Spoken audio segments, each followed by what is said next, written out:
This week on Intrigued, full effect. I miss her. I love her. And I kiss her goodnight and I tell her everything I do every night. And hoping she will hear me somehow. But I love her with all my heart. And I will not stop until the day I die. I'm Chandrea Thomas, and welcome to episode 25. In this podcast, I talk about curious cases, disappearances, and other stuff.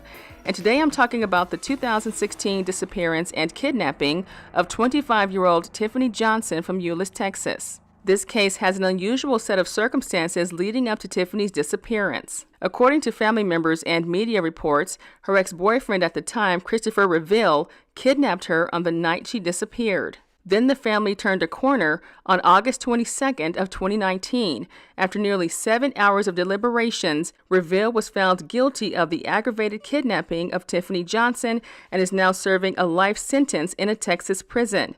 But yet her body has not been found, and he won't say where she is. Meanwhile, Typhenie's family continues to search for her, and while they're hoping she's still alive, they do have regular ground searches in the area of her disappearance. She was last seen on October 10th of 2016 at around 9 p.m. talking to her ex-boyfriend outside of her apartment at the 1300 block of Tristan Lane. She had been dating Reville for about 8 months and then ended that relationship 2 months before she disappeared. I spoke to Typhenie's aunt and made contact with investigators. I also tried to reach Reville in prison for a statement.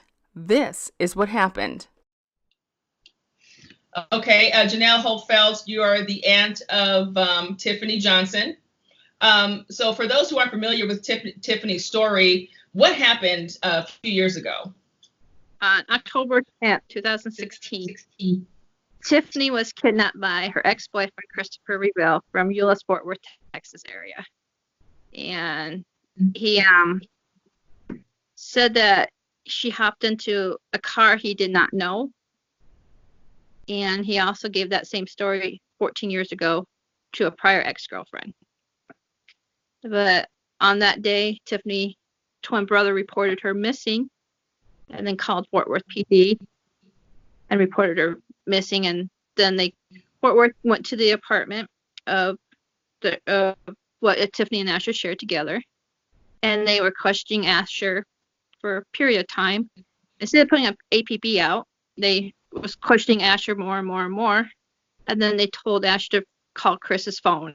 So they finally did, and Fort Worth got a hold of him, told him to come back to the apartment right now.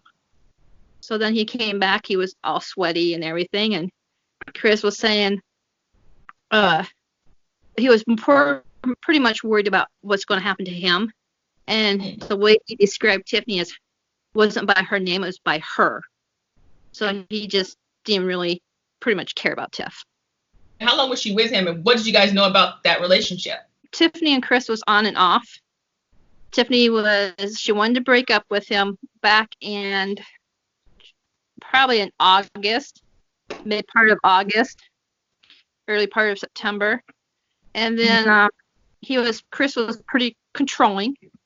And Typhenie would call me and ask, how do I break up with a guy?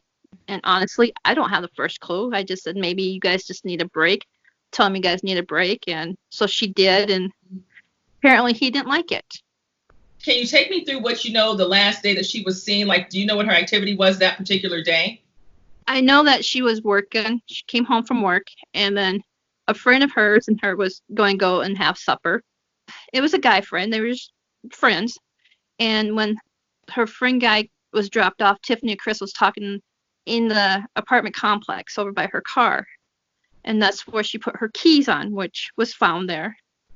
And Chris seen this gentleman walk over, and he thought that Chris was Typhenie's cousin. So Typhenie put her hand on his chest, says, no, I got this. It's okay. You just go up to the apartment. And by then, Asher they lived up on the third floor of the apartment building. So they have a balcony where the parking lot was. He would look down and notice that those guys were just talking, but stayed pretty much aware of Typhenie. And then the argument was getting a little bit louder, so Chris and Typhenie moved the conversation alongside of the apartment. And that's where Chris's car was parked. And Chris went up after maybe a few minutes. Chris went up to the apartment, grabbed his things, and Asher asked, "Where's Typhenie?" He goes, "She hopped into another car who he did not know." So then Asher went down after Chris went down there before Asher and his friend went down there, went along the other side of the apartment and noticed that Chris was shutting the lid of his trunk. Then they took off. Then Chris took off. There was no hearing of screams or anything like that, or like nothing like that? None. What was found on the ground by where Chris's tire marks was Typhenie's one black ankle sock and her cell phone. Typhenie always has her cell phone. She's the kind of girl that does the selfies. And so that was a red flag for us.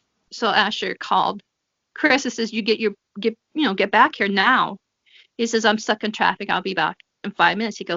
Asher goes, "No, I want you back now." Well, that 5 minutes went and gone, and Asher called. It was called the PD. They came over, and that's when PD was questioning Asher, and then finally have Asher called Chris, and then PD got on the phone with Chris and says, "You get back here now." And now he won't talk. Well, and that's the interesting thing too. So you believe that he kidnapped her, basically, because those are the charges that he was facing, right? That the boyfriend was facing, the ex-boyfriend or whatever.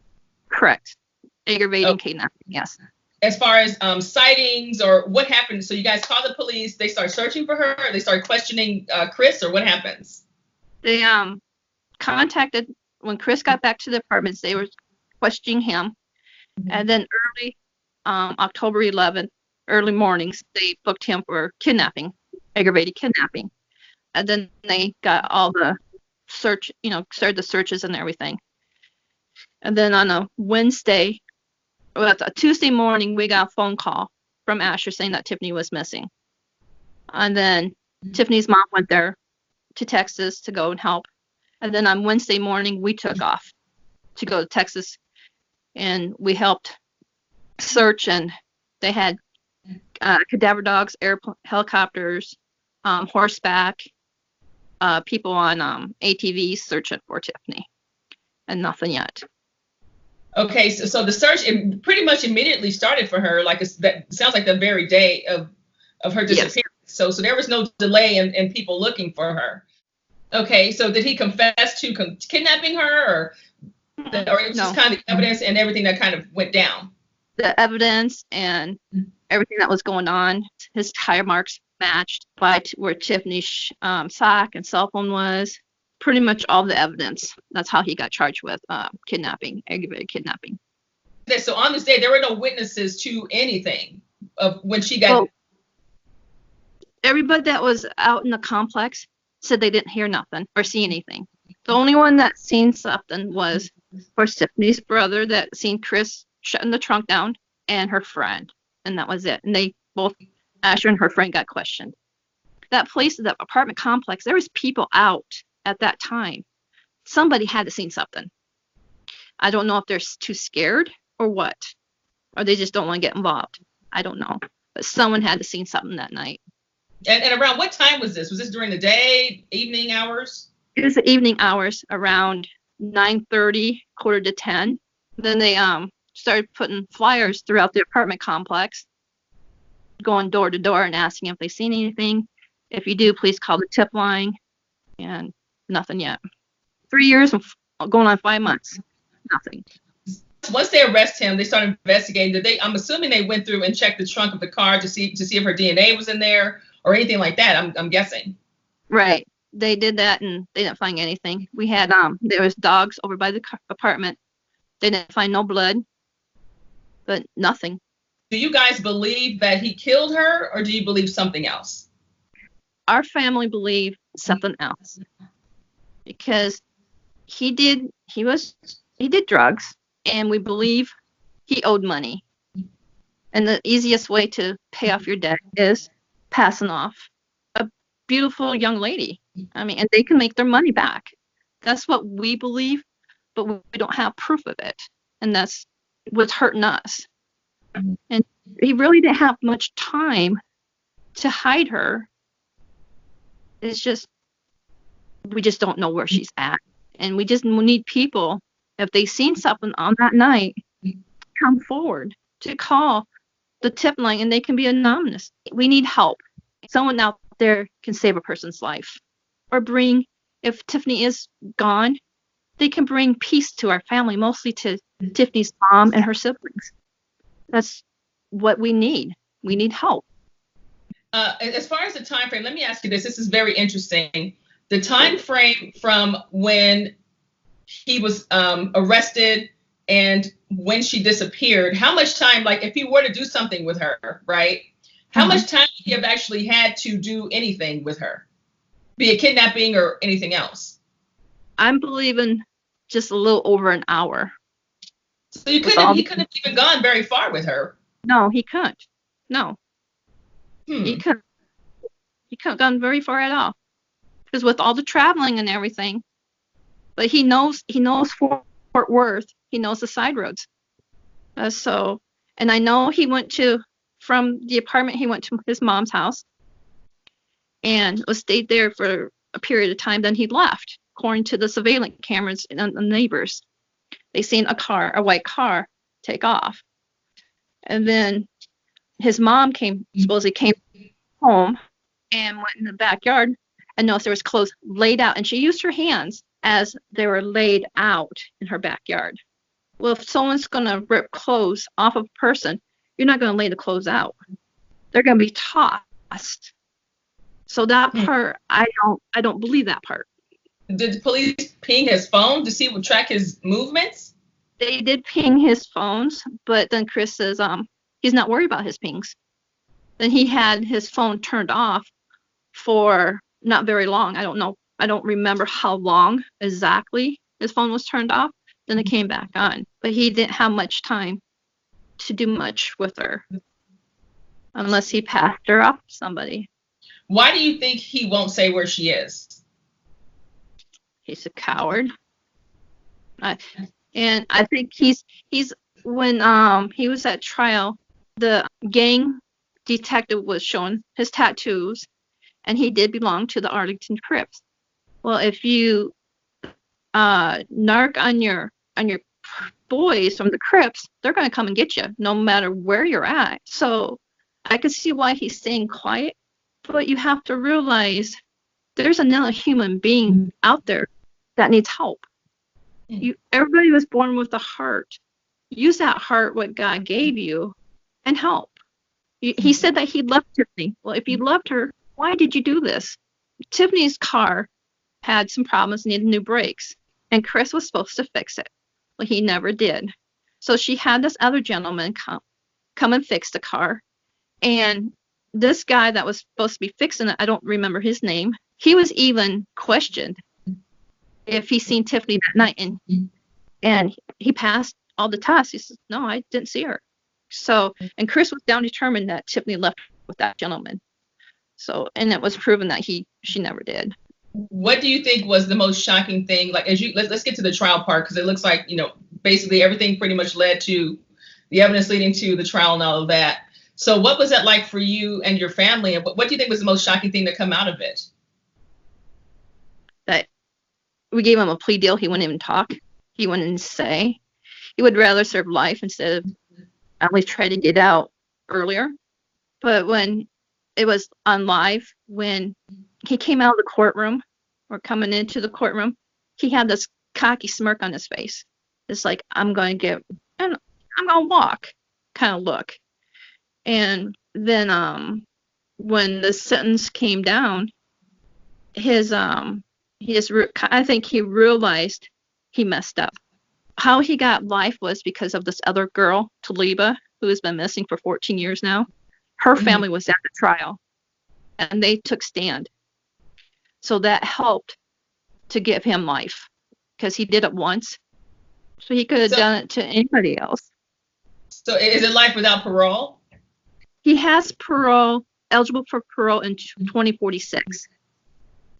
Okay. But we don't think he was going to get parole. How is your family now? We're just dealing with day by day.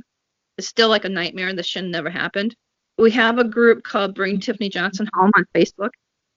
And I do these nightly posts where I talk about Typhenie. I put her flyers. I do different pictures on here. And we have people out there in different states that will share. Because who knows, Typhenie could be anywhere. And we're just living this horrible nightmare that should never happen. I'm not a religious kind of person, but we're all God's children. We're supposed to protect one another, respect one another's lives. And what he's doing is taking that away from us, because we don't know where Typhenie is. Who knows if she's having 3 square meals, if she has clothing, head shelter over her head. And here's Chris. He gets to visit his family. He has 3 square meals. He has a roof over his head. He has a bed to sleep in. What about her twin? Has he had any sense of her? You know how they say that twins have a certain type of connection. Have you gotten any of that from him? No, nothing. He doesn't feel anything. He won't even really talk about it. We're grown up as we're supposed to protect our family, one another. And he feels like he failed. I don't think he ever failed. He did the right thing by calling the PD. He tried to protect Typhenie any possible way. So he did the right thing. He didn't fail Typhenie. Who failed Typhenie was Chris. Asher just had a baby. Almost will be a year old now. And they named her after Typhenie. And Typhenie loved elephants. So they have elephants throughout their house. So that just shows, he misses his twin. He needs his twin back. Was there ever any activity on her social media after that day? Do you know what her last communication with anyone was from social media, from phone? Or did it pretty much end on that day after the trunk situation? Her phone was taken to PD, Fort Worth PD. They looked into her phone. Nothing happened. There was no activity on her social media or anything. No bank, nothing? Nothing. And I checked her credit report to see if anything's been active on that. Nothing. No activity on her social security number, nothing like that. Nothing. Has there ever been anyone reporting sightings of her or anything like that? There was a lady. We got a tip from a group who I belong to, and this person wrote an email. It was a 2-page email describing a lot of information no one should have really known. And I forwarded it to the Fort Worth PD. I waited a couple weeks for it, no reply. So I called the sergeant in charge. I said, "You guys received this email?" They said yes. And his response was, "We don't think she's down in this area." Well, we had 3 volunteers going out there passing out flyers. There is one at the Savage area.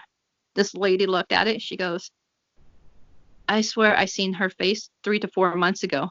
Now it's been 5 to 4 months ago." So our searcher says, "Well, do you have a camera?" She goes, "Well, if I have a camera, I'll take pictures." I don't want to mention her name, the searcher's name. And I says, "Do they have a surveillance camera?" Well, they do, but it only goes back every month. So if there was any recording, it would be gone. Our searcher gave this person at the salvage yard the phone number. If she sees anything, please call the volunteer. So they went to like a Mexican restaurant, passed out another flyer. This other lady was determined she'd seen Typhenie 3 to 4 months ago also. And then they went on again to another area. Another person who didn't know these other 2 said, "I seen her 3 to 4 months ago." Why isn't Fort Worth PD going out there and searching, asking these people? Okay, so this is all in one particular area around Fort Worth? It's over by the Mansfield area. All these people and the email said that they seen Typhenie. Did they say what was she doing, or what was her condition, or do they remember, like? They didn't mention, her condition or anything. Hmm. So, but there's down determined they seen Typhenie 3 to 4 months ago. So back in like the fall of 2019, there are people who are saying they've seen someone who looks like Typhenie, or they believe they've seen Typhenie in this particular area. This is like a suburb area of like Fort Worth. Fort Worth, Arlington area. Yes. Fort Worth, Arlington. Okay. Now let me ask you about this. When it comes to searches and things like that, how often are people searching? I know I saw some candlelight vigil stuff kind of happening. How often do you guys do that? How often do you guys do the searches? We do the candlelight every year. Okay. With Typhenie anniversary. And since we have a small group of searchers, we have to wait until our main guy, because he's very busy too. He has a job and he does other things. He's a dinosaur guy. So he shows dinosaurs to different groups too. So whenever he can, we set up a search event through Bring Typhenie Johnson Home. Like we have a next search coming March 15th at 1:00.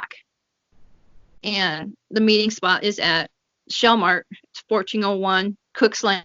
And that's where everybody's supposed to meet at.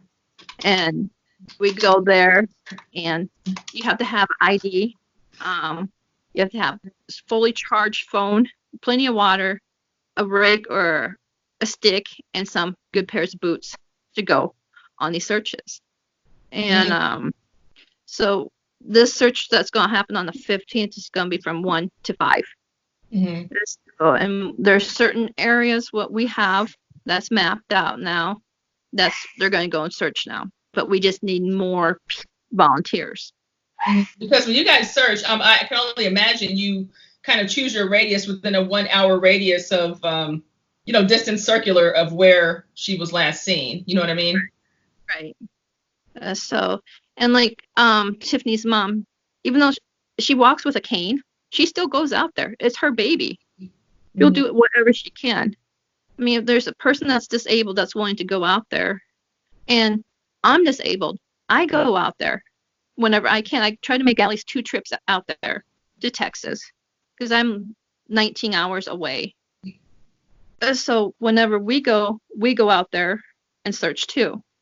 We just need more searchers, more volunteers. How many searches per year do you do? I'll say maybe good 30 or 40. We all can't meet there, so. But at the beginning, there was searchers constantly. But we only have like maybe 5 to 6 searchers going out there. So they can't, with the heat in Texas, they can't go out there for a very long time. And we don't expect them because health is very important to them. We normally do it. We used to do it on a Saturday, but this time it's going to be on a Sunday. And you guys do have your DNA in the NamUs database just in case for some reason she's found. Yes. Let's talk about the reward, because from what I was able to research as I checked into the story, it looks like it went up, up, up, and up. So where does the reward stand right now, and how are you guys able to generate? We're able to get it up higher. It's up to $20,000. Since Typhenie was from Madison, South Dakota, the senator, he was generous enough to donate $5,000, and then family and friends donated money up to another $5,000, and then there was another lady out in Fort Worth. She donated $10,000 to this. That's how, and it's all into a savings account area, so that when the person can give us the confirmed location of Typhenie, they will get the money. So it's not like we're holding the money on us. It's in a secured place. So once we get the information that Typhenie is found, they can tell us how they would want their money and so forth. Tell me about Typhenie. What is she like? What are Typhenie's goals, personality-wise? What was she doing in her life at that time? Was she working? Was she in school? What was going on? Before she moved to Texas, she was working at a Walmart in Sioux Falls, South Dakota. And she went to visit Asher for a summer, just for a week, and she liked it there. So she got transferred from Walmart to another Walmart in Texas. That's how she ended up in Texas. As Typhenie growing up, she was a tomboy. She learned how to ride a bike at age 2, roller skate at age 3. So she was very athletic. She has the deep dimples. She beautiful smile, big brown eyes. She would help anybody she possibly could. She loves animals, mostly elephants. She loves kids. She has a dog named Shasta who misses her. And it's just, if you met Typhenie, she would be your best friend. She makes friends so easily. Typhenie is just a very active, friendly person. Did you guys get any warning signs, like with regards to the ex-boyfriends leading up to it, or did everything, these tendencies as far as like violence or whatever, show up on this particular day, or were there other things going on in the past that was leading up to this day? For what I know, I went out there first part of August to middle part, like maybe around the 10th of August. I went there for a week with my son, and that's when I first met Chris. He came to me like he was very shy. And then the more I stayed with Typhenie, he was at the apartment, and Typhenie wanted to go and look for a different car. She wanted another car and used her other one for a work car, which was okay. So she asked Chris if he would like to come. He goes, "No, I'm busy." And he knew that she needed a different car or another one, and whatever Typhenie wanted, and she went and asked Chris. He says no, but whenever Chris wanted something, she had to do it. So he was controlling. When I seen him, and the more I noticed him, I didn't like him. Now, was he a lot older than her? Because I'm thinking like this other case with this other lady that he has a kid with, right? Right. If this is dating back years ago, I mean, Typhenie was 25 at the time, right? Correct. When she disappeared. So how much older than her was he? He was 32 at the time. Oh, okay, because I'm like, yeah, because the age when I was like, that's considering if this incident happened with the other, woman years and years ago, I was kind of wondering, I'm like, wait, how old was he at that time? That's why I was curious. Right. What would you like to say to people who have been helping you guys, with your page, with sharing Typhenie stories? What would you say to those folks? Our family would like to say thank you from the bottom of our heart for everything what you guys are doing, sharing, praying for Typhenie, telling us, never give up hope, trust in your heart that we will find Typhenie. Every positive things what these strangers are giving us, it helps us through every day to process, what's going on. And, if you've never gone through this, you need these people to be by your side. And that's exactly what these guys are doing. They share Typhenie's flyers every night. They message us saying, never give up hope. We will find Typhenie. And coming from people, complete strangers, they make us feel like they're part of our family now. And so when Typhenie comes home, she's going to realize her family is huge. She's got all these other people within different states that's praying for her, has now become her family. So we just want to say thank you for everything what they've done and continue on to doing, and never giving up on Typhenie. And the dog is like, I agree. I can say that the dog's like, yes. Yeah, that perfectly. And I was like, wow, that came out this perfect moment. As far as the police investigation, I mean, we know the guy, he's in jail and stuff like that. But what are they saying outside of that? Do you get regular updates from them? Like what's happening there? We don't get no communication. If we get communication, we go to them. Then they might, like this last time I called the detective or the sergeant. I haven't talked to him maybe within 3 or 4 months. So there's no communication from what they're supposed to give us. It seems like they want communication, but we have to be the one that's giving them for any updates. Well, if you want to work together, they need to give some, and we have to give some to make this all work together. It just seems like they're giving up. That's how I feel personally. Just call and say, how are you doing?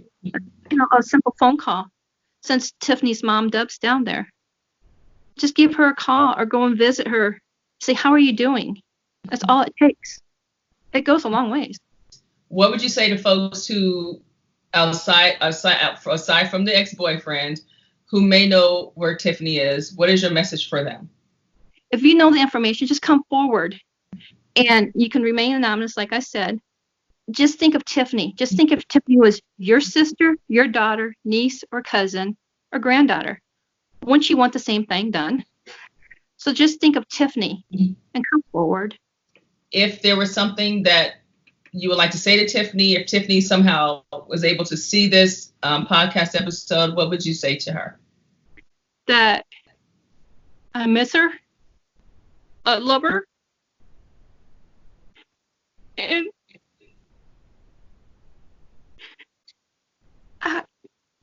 I'm sorry.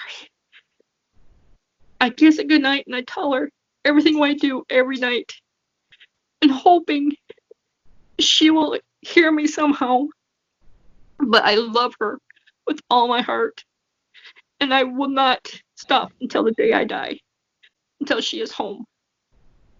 She's like a daughter to me. We need her home. And if you're out there, never stop fighting. Continue on fighting. You're a Johnson and you're strong. You can do this. When it comes to my final thoughts about this case, my number one question is, why won't the ex-boyfriend talk? I mean, he's already serving life in prison for aggravated kidnapping, so why not just tell the family where Typhenie is? The family has their own theory on that situation. They believe that she was taken and forced into sex trafficking.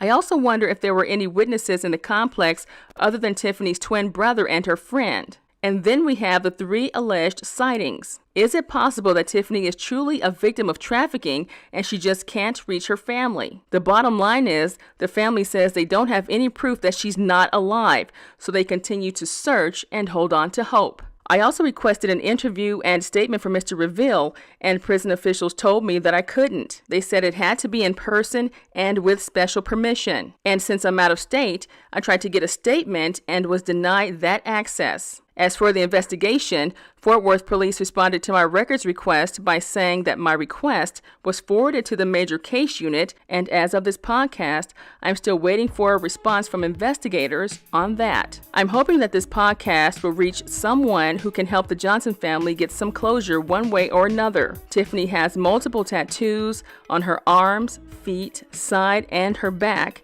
and she would be 28 years old today. If you have information in this case, call the Fort Worth Police Department at 814-392-4442. If you have a case that you want me to check out, just message me on the Intrigued Full Effect Facebook page or via email at intriguedfulleffect@hotmail.com. Until next time, be safe and stay true.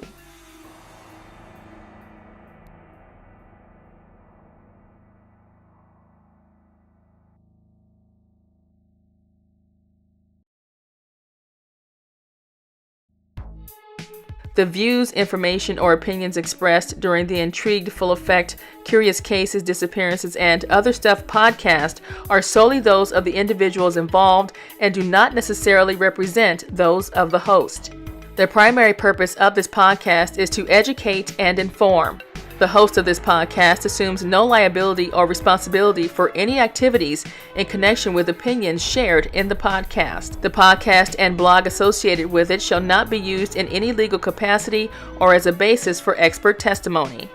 Any copyright material in the podcast is approved by the owner or is part of the public domain. Music by Pond 5.